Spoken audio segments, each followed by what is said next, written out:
بسم اللہ الرحمن الرحیم۔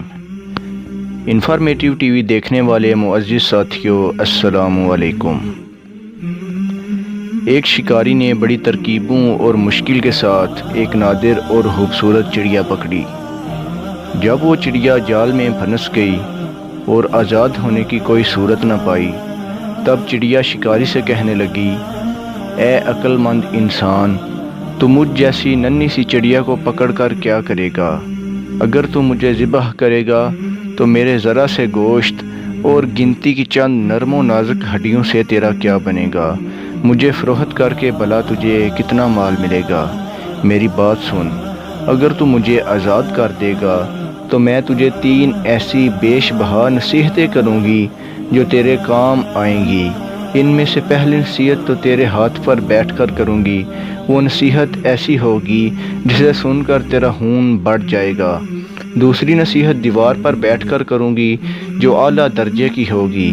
تیسری نصیحت درخت کی شاخ پر بیٹھ کر کروں گی، اس لیے تیری دانائی، جواں مردی اور دور اندیشی کا تقاضا یہی ہے کہ تو مجھے آزاد کر دے۔ ان تینوں نصیحتوں پر عمل کر کے تو دنیا میں بڑا نام پائے گا۔ شکاری تھوڑی دیر غور کرنے کے بعد راضی ہو گیا۔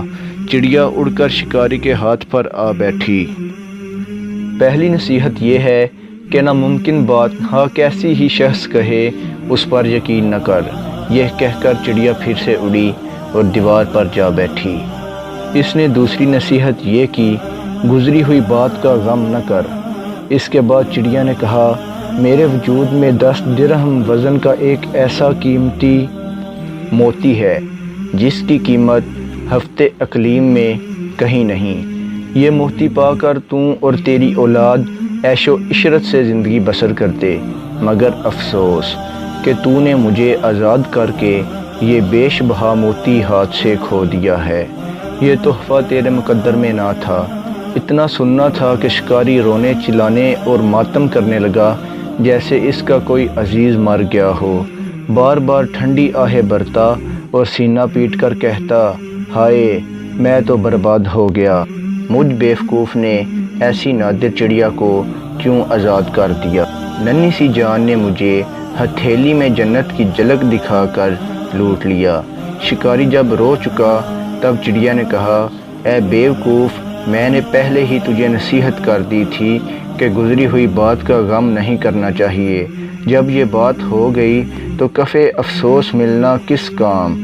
دوسرا چڑیا نے کہا، ارے نادان، تو نے میری پہلی بات غور سے نہیں سنی تھی۔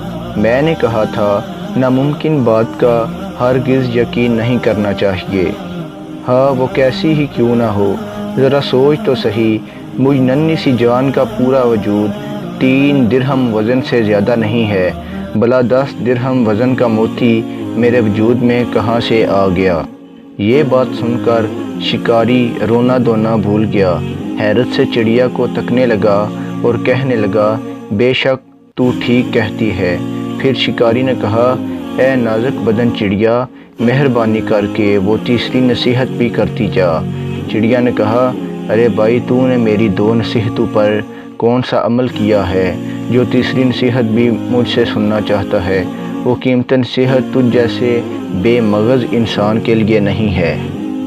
تو دوستو، اس کہانی سے ہمیں یہ سبق ملتا ہے کہ حر دماغ اور جاہل کو کوئی نصیحت کرنا ایسا ہے جیسے بنجر زمین میں بیج ڈالنا۔